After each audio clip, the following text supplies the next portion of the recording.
Hello. How great are you at delivering feedback? Over the years, I have observed that some people deliver positive feedback really well. But if they feel they have to criticize, they would rather not say anything.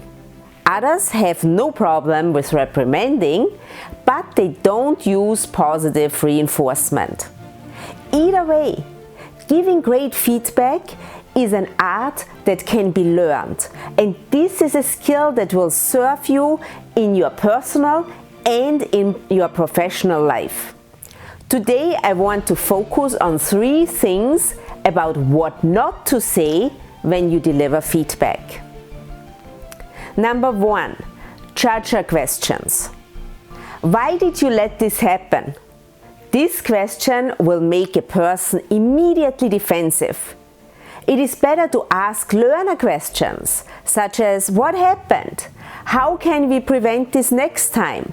What can we learn from this? Why questions are great when it comes to problem solving, but not as effective when it comes to addressing people's behaviors. Number 2, but.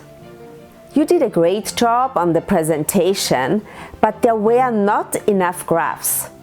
Saying but while delivering feedback will delete the first part of the sentence and people won't be even able to hear it. Instead, simply replace but with and. You did a great job on the presentation. And if you add more graphs next time, it will make it more visual. Number 3, don't take this the wrong way. This is a completely useless phrase and has a 0 success rate.